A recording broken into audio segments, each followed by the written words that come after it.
Hi everyone, I'm Ari here with Rachel and we're your hosts for the Merry Writer podcast. This week we're on episode 265 and we're asking, should you do a Kickstarter? Before we start, if you enjoy the show, please consider checking out our copy page. You can follow the page for free as we have plenty of goodies for all. If you're feeling generous, a one-off donation will get you access to more treats, or you could become a Merry Writer for just $2 a month. For this, you get access to all the items in our shop, including some exclusive goodies, as well as access to monthly bonuses, all while helping to support our podcast. If that's not your style, but you still enjoy the podcast, then please do subscribe wherever you're listening if you haven't already, and if you're on YouTube, please do drop us a like. The algorithm would thank you, and we would thank you more. Okay, so Kickstarter. Let's start quick, nice and easy. What is Kickstarter? So Kickstarter is a platform that would help creatives fund projects. So that could be things like music or writing or art or filmmaking or anything like that. You set a goal, a financial goal, and then you create all the details and you tell people about what the project is that you're trying to, you need support for. And the people who follow you or people who find you can then support your goal by offering money. And what happens is it means you have an opportunity to raise seed money to produce the project that you're working on. The people who are supporting you financially are called backers, and the creator will often offer rewards for the backers at different tiers. So it's like different amounts. Like if you donate $1, you'll get a certain reward. If you offer $10, something else. So it's a little bit like Patreon in that way, but instead of like Patreon where it's every month you give money and you get certain rewards, this is like kind of almost like a one-off. Obviously you can donate as much as you want, but it's more that you are supporting that author or creator, I should say, and you're offering the money, and it puts you in a certain tier to get certain rewards. So if you back that project and you add a certain amount of money, you get rewards, and it tells you what rewards there are. So it should always be quite clear what you get for the amount you are going to give. Quick thing, the rewards don't come until the project is finished, as in the campaign, I should say, the campaign runs out. And then obviously that's when the creator has to run around like a mad person trying to sort everything. Yeah, usually when the campaign ends, or even before the campaign ends and before you even pledge your amount, it'll tell you the estimated time frame of when you will receive your rewards. And oftentimes it's not going to be for like another year or two until after the campaign has ended, because these things take time. And I know for books, it's probably a shorter amount of time. And that's what I want to say. Here's my disclaimer for the episode. I have never used Kickstarter to create any project. I've never used it as a campaign for my own stuff. I've only used Kickstarter as a backer, but I've never backed any books. I've only ever backed video games, and I really like Kickstarter. I think it's a great platform for any creator, and it's also good for backers too, because they can get an inside look at the process of making books, video games, board games, art, music, anything and everything. And it is a wonderful community, and it's just an overall good platform. And I do want to say that the other thing is, when you do become a backer, it's an investment. So you're losing your money. Whatever you pledge, that money is gone. When the campaign is fully funded, then obviously you will get the rewards. But if it doesn't get fully funded, by the time the campaign ends, you don't get anything, because obviously the creator doesn't have the money to do it. So that is something to keep in mind. And I know for the sake of this episode, we're talking about running a Kickstarter as running a campaign, not a backer. But I just thought I would throw that in there anyway. If you're running a Kickstarter and it doesn't get fully funded, then you're kind of stuck. I mean, you can continue on with the rewards. You can do other methods of fundraising and things like that. But in terms of your campaign being complete, you'll have to think outside of the box for that one. That is a good point. Yeah, we don't want people thinking, oh, I can back a campaign and it's like, I get all these rewards. It comes down to whether the campaign is successful. I mean, there have been ones where it's like an author or a filmmaker or something has been putting a campaign up to finance actually creating it. So maybe the book isn't written, maybe the film is not made, and then it never gets made, because things happen. So I think there is somewhere on Kickstarter where it says it is a risk and you have to be aware of that. So obviously, if you're ever thinking of backing or creating, you always need to read all the details, make sure you know what you are supposed to do, what happens to you and your money and everything like that. And just be sure that you're okay with doing that. Okay, so why Kickstarter? As I said, Kickstarter is a great way to develop seed money for your project. So think about it as an indie author. It is expensive to produce books. You've got your editing costs, possible formatting costs, artwork for the book cover, any marketing you need to do if you want to do any merch or anything. So if you might have a book ready, but not the finance to push it out, Kickstarter would be good for that. You could put the details online, get people interested in, and say, like, do you want to see this in the shops? Do you want to see this on Amazon? I need help to get it out there.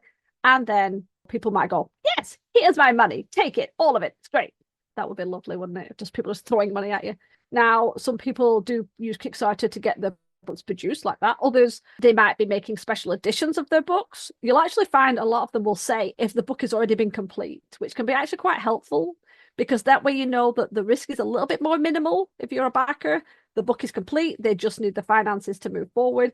If it's I'm wanting to publish my book and it's not written, I'd be a little bit more cautious about that. Not trying to stop anyone from supporting any author, but you never know. Well, I think as an author, yeah, if you're going to use Kickstarter for your book, yeah, you definitely should have a completed manuscript. And honestly, in my opinion, I've never run a Kickstarter for myself, but in my opinion, I think you should also have it edited. You should have it complete so that you can plan ahead for any money that you make, any extra money that you make, because a lot of Kickstarter campaigns, they have stretch goals. They have the initial goal of, I don't know, to keep the math simple, of $1,000. And then they have a stretch goal that if they reach $5,000, then they will do this for their project. If they reach $10,000, then they'll also add that to the project, and so on and so forth. So Kickstarter, it's not necessarily you just saying, I want to self-publish my book and I don't have the money, I need help. There's a whole thing to it. It's called a campaign for a reason, and I will let Ari continue explaining that further. I never ever thought that. Yeah, campaign is a big term, isn't it? It's like, it's not just, yeah, I need some money. It's like so much goes into it. It's not a fundraiser. A lot of people get confused by that. They think Kickstarter is a fundraiser website, and it's not. It's a campaign. There's a difference.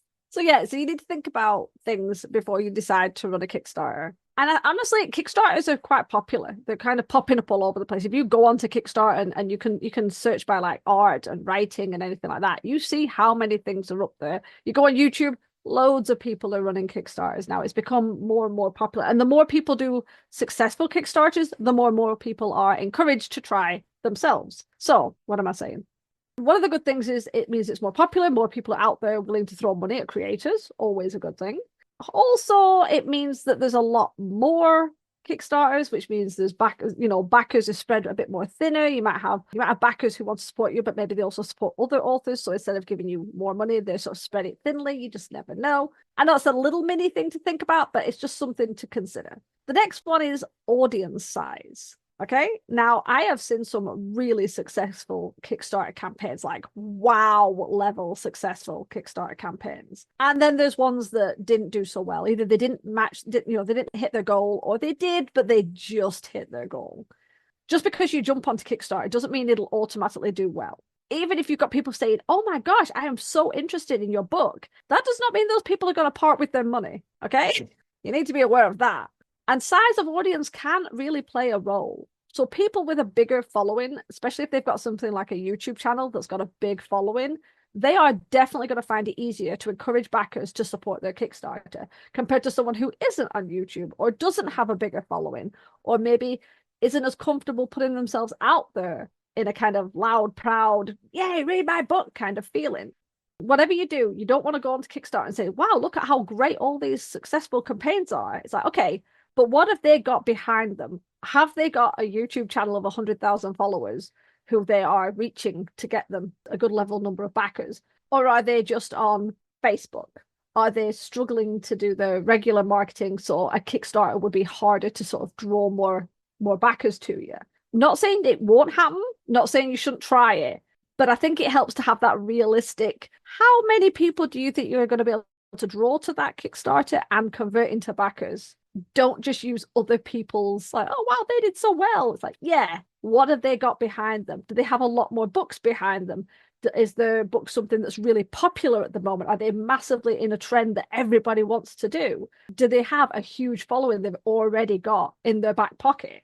Just something to think about. And it's not even just size, too. You have to really know your audience inside and out. And this is part of the reason why we say that you should probably have your manuscript completed. And this works better if you already have your book out and you're doing like a special edition for it, for example, because you already have readers who have probably read the book before. But if you know your audience inside and out, then you'll be able to create those stretch goals and create those rewards a lot easier because you'll know what they want. And you can ask them what they want through your email list or your YouTube channel, on your website, run a poll, anything like that. So audience is key because obviously, why else would you be running a Kickstarter? But your audience is the one that's giving you the money. And Kickstarter will bring audience members to you as well, but it's probably only going to be a small percentage. Every time I back a Kickstarter, I'll get the email saying, hooray, you backed this project. Thank you very much. Good for you.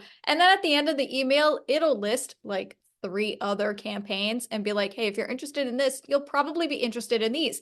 And 9 times out of 10, I am. So I send them to my sister and I say, hey, will you back these for me? Because I don't have money. And 9 times out of 10, she will. And we go a little bit crazy on Kickstarter. But yeah, so Kickstarter, it will do some of the marketing for you and it will try to find like-minded people that if they've backed similar projects, then they probably will like yours. But again, not everybody is just going to have a ton of money to throw around to all these different book projects on Kickstarter and things like that. But so yeah, make sure you have a decent audience size and that you know them inside and out before you even like begin to think about like what sort of stuff you can offer.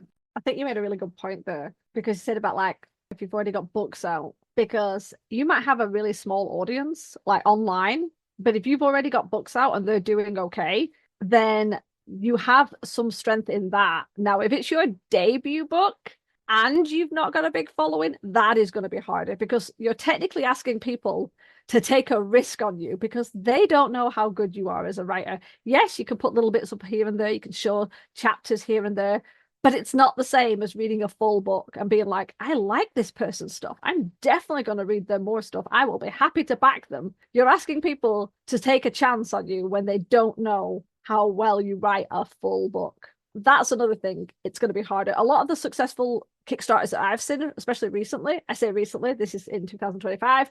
I'm talking about ones I saw like last year and the year before. It's ones where the author already had books out and they became part of the tier of rewards. They were able to offer those books to people. So if they had new people who'd never heard of them, they got free books. Well, not free books, it's a reward after they've coughed up somebody. But also you're already bringing people in because they've already read some of your work. So again, depending on whether you're a debut author or someone who's got a back catalogue behind them, that can make a difference. With that, we're going to go to expenses. There are expenses. Obviously, there are expenses. First of all, Kickstarter takes a fee. Obviously, why wouldn't it? It's a platform that's giving you something. They're always going to take a fee. But all the rewards that you create, the reason people create rewards is you are supposed to entice people. Because let's be honest, nobody wants to throw money away for nothing. Yes, all right, they might get the project at the end, but people want more. We always want more. So you have to entice people with something. And most of those rewards cost. Even if it's like a free copy of an ebook, or it's like that's a book that you're giving away for free. That would have been a cost if it had been somewhere. Same with a paperback, same with a hardback. Maybe you do sprayed edges, maybe you do merch. That's all product that you have to have and then send over to as a reward. That's a cost. And obviously, you know, there could be loads. There could be small rewards like stickers. That's a big one. Stickers, bookmarks, postcards of character art, things like that. Or right away up to like book boxes that are massive and full of all sorts of stuff. And obviously, the bigger the pledge, the bigger the rewards. And a lot of them, it's like with Patreon, where it's like, well, if you pledge this, you get everything from before and these other things as well. So you have to keep an eye on them. And as Rachel mentioned, there's stretch goals. So, of course, if you decide, oh, wow, if you hit 1,000, we're going to add some more character art. You add 2,000, there's going to be a new set of stickers. 4,000, we're going to add an extra, you know, like a novella to the kit. This is all cost. So what all this means is you've got expenses. If you're going the Kickstarter route, all I can say, to be fair, I say it with most things, plan and budget.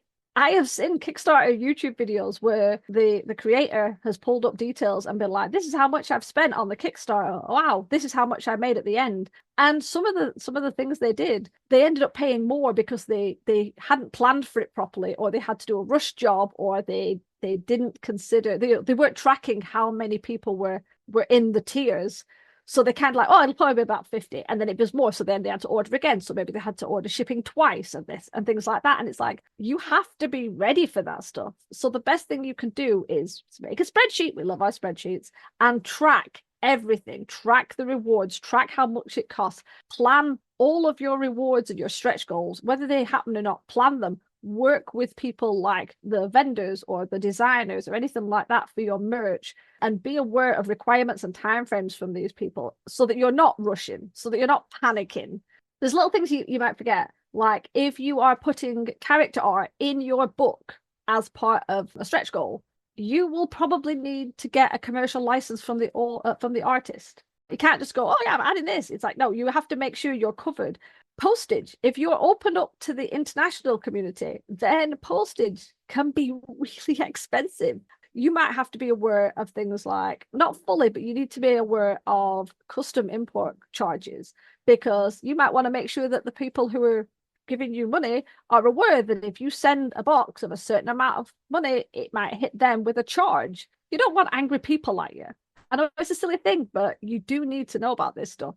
Post goes missing. So you can't say, well, I've got 100 backers and they're all going to get 100, they're all going to get a book. I bought 100 books. No, buy more, because I guarantee so out of that 100, some are going to go missing and you're going to have to replace them. More postage, more packaging, more items. So you need to be aware that that happens. And to be fair, that's not a bad thing to have extras, because even if every one of those 100 parcels makes it, you've just got extra stock for maybe a book tour or a giveaway later. It's not a bad thing. Yes, it's more money at the time, but it's better than scrambling when 4 people say, I never got my items. And you're like, uh-oh. Especially if it's during a holiday. You don't want to upset people, because, first of all, they probably won't come back and back you again if you do another Kickstarter.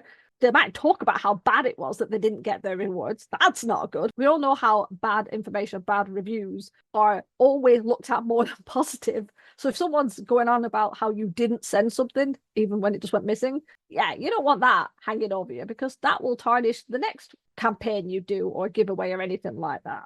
When it comes to lining up people to help you with this Kickstarter campaign and help you with the rewards, assuming that if you decide to have a big poster of the map of your world as a reward, if you have character art or stickers or anything like that, I assume you're going to outsource those to people. Make sure you have these people lined up and you talk about them, you talk to them about the project and what it would entail, what you would need from them, and what the cost is. You need to have them all lined up before you decide to do this. You can't start the campaign and then decide, oh, wait, I actually don't know how to create a poster and create a big map.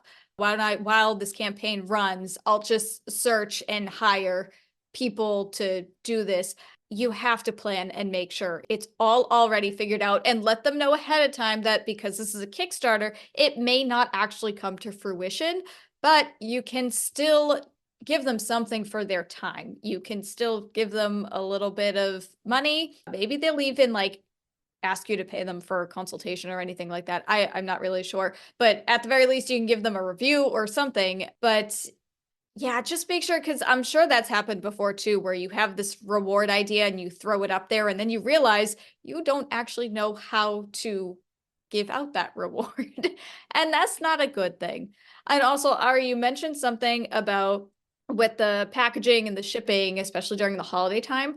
That is something else hugely important, is just the timing. Don't start a campaign in the middle of December. I mean, you could if you really wanted to, but most people are saving up and spending money on gifts for whatever holiday they celebrate. So they might not be looking to spend extra money to back a project that may or may not happen. Yeah, exactly. Yeah, don't start it at a really bad time and don't have it finishing at a really bad time. It's like, Christmas is a great time for things to arrive, but at the same time, so many packages go missing around Christmas time. Yeah, don't. It's gonna end, and everyone's gonna get it for Christmas. You're gonna lose a lot of packages. I can say that. I have been in business. I know what it's like when all your packages go missing. It's so frustrating.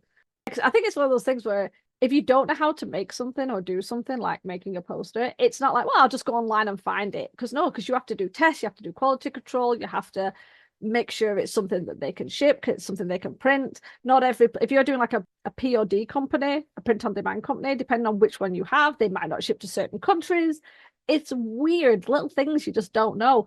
And also, if you're making book boxes, what you're putting in a book box, you have to make sure you're allowed to send that to all the countries. If you've opened it up to international, it's like, yeah, I'm going to put a small dagger in there. A lot of countries won't let you do that. I'm just going to say it. I think even in the UK, we've had something about sharp objects. I mean, we've always had sharp objects, but now it's like if you've got a brooch in your packaging, you've got to cover it in a certain way. Whereas that never used to be a thing. And it's like, obviously you had to be careful, but I think it's like it's got to be like really well wrapped if it's a brooch because it's got a sharp part.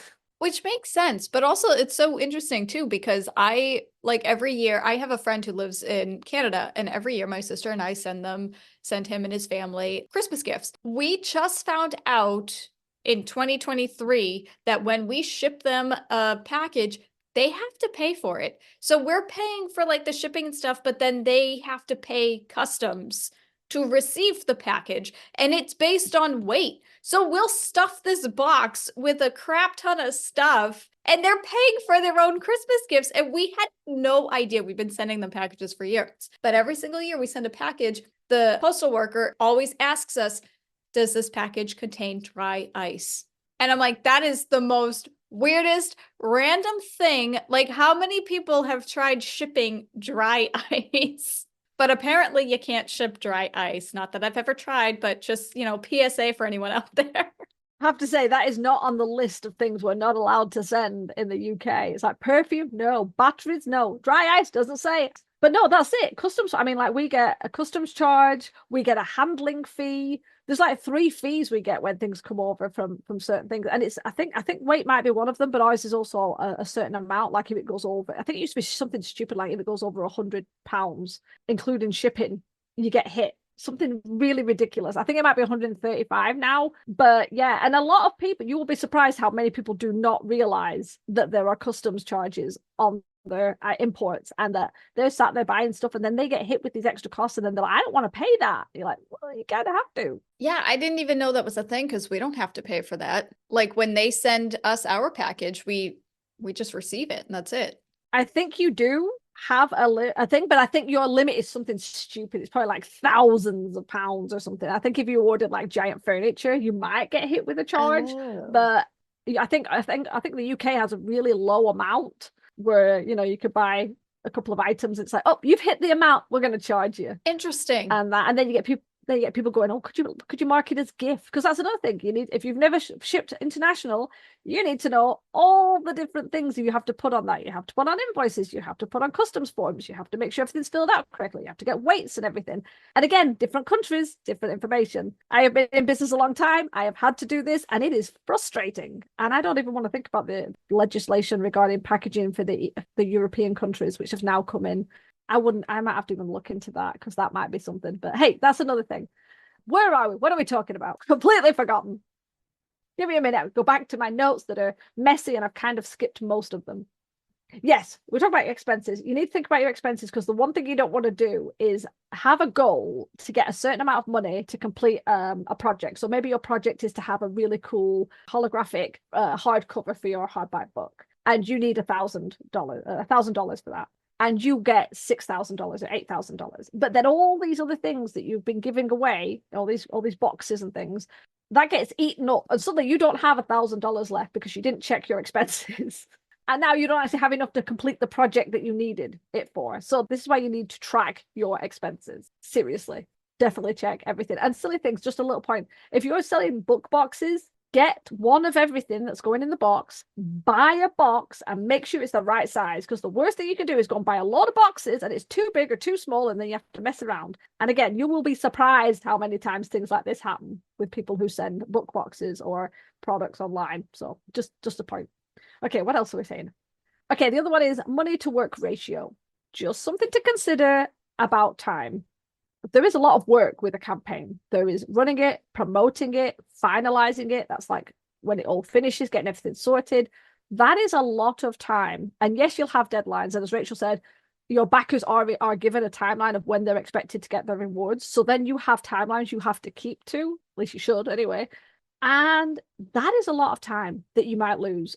You need to be okay with that. You need to realize it's not a case of just popping a book into an envelope and whoop, out the window. No, out the window, out into the post box. There is a lot to do. Is it worth the money that you're getting for the time and commitment you're doing? And the stress, I guarantee it's stressful, especially if you've got a lot of rewards and a lot of backers all like, hey, I want all my stuff. Just think about that. The final point I just want to make is track your campaign.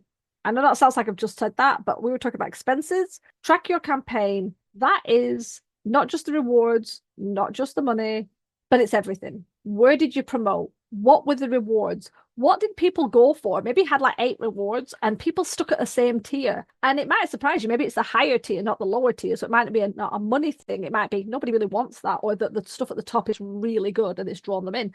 Maybe nobody wants the stuff at the top. Could be that the money's too high. Could be that it's just not something they're interested in. Did you hit your goals? Which ones happened quicker? Because maybe that's something that people really wanted to see, and other ones kind of struggled because people weren't that interested in. What were all your running expenses? How long did it take you to manage this? You know, it's like any marketing strategy. At the end, you should have a ton of data to analyze, and that will help you make decisions in the future, whether you do another Kickstarter, whether you do a campaign on another platform, whether you just change your marketing entirely, whether you think, you know what, it's always worth having merch, it's always worth having special hardback covers or omnibuses. So definitely track everything and use that data to move forward in the next one. I have nothing like constructive to add because Ari just explained like so much useful information. All I want to say is that I have thought of running a Kickstarter for my books, not because I need to or anything like that. I mean, the extra money would be nice, not gonna lie, but just mostly because I'm curious, because I've been on Kickstarter so many times from a backer perspective, and I'm just genuinely curious to see what the process is like for running a campaign. And Ari has talked so much about so many logistics that I never even thought of. And I'm kind of like, why would anybody want to run a Kickstarter? And not saying anything against the Kickstarter website, of course, but my goodness, as indie authors, we already have so much to think about and so much to do. And it takes up a lot of time and effort and money that running a Kickstarter, it sounds so intimidating, especially for your first one, because obviously it's going to be a learning curve no matter what. Any project's going to be a learning curve no matter what. But yeah, definitely track that campaign, because if it works out, you enjoy the process and it's successful and you end up doing another one, the next one probably, hopefully, will go a lot smoother. And this obviously isn't to deter you from running a Kickstarter campaign, but much like with anything, when it comes to finances and business as a whole, it takes a lot of brain power and preparation, planning, and just thinking outside the box. Just kind of prepare for the worst and hope for the best kind of situation. Yeah, we're not trying to turn anyone off it. It's more of an informational thing, because again, we've seen these Kickstarters where people seemed overwhelmed and was shocked at how they suddenly had to figure out how to send international shipping items, or they had to figure out how to get certain types of merch and check the quality, and they didn't know how to do that. And it's like, we're just trying to make sure that people are aware. Try and figure that shit out first. And I have to say, when you said Ari's been talking a lot, I honestly thought you were just going to stop there. Like, Ari and her talking constantly, yapping. I mean, no, not wrong. But I do that too. Seriously, my episodes. Yes. We both. I don't know. Your episodes are much more concise. I kind of go around the houses and repeat myself a lot. But it's all good information.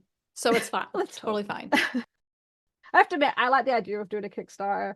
because I've been sending international parcels for a long time and I've had those manic moments of having to ship loads out, I kind of feel like I could manage that.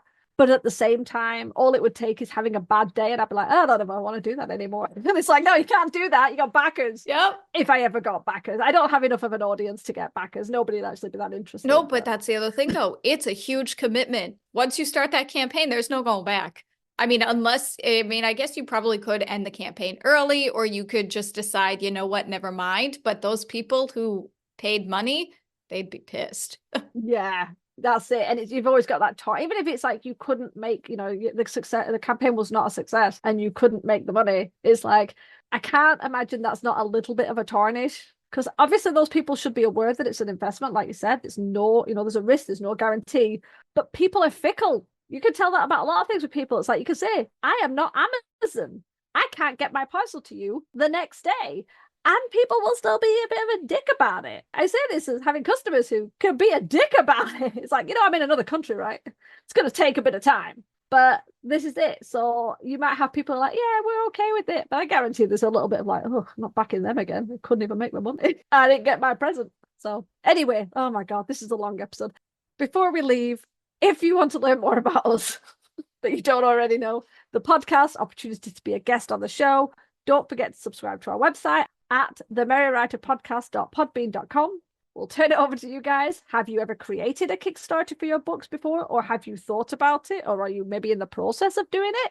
Let us know your answers in the comments so we can chat. Remember, we do release new episodes every Wednesday. Next week, we're discussing the different drafts of writing. To ensure you don't miss it, hit the subscribe button on your way out. And as always, thanks for listening to the Merry Writer Podcast. We'll see you next week. This podcast is brought to you by Excessive Caffeine. We drink a lot.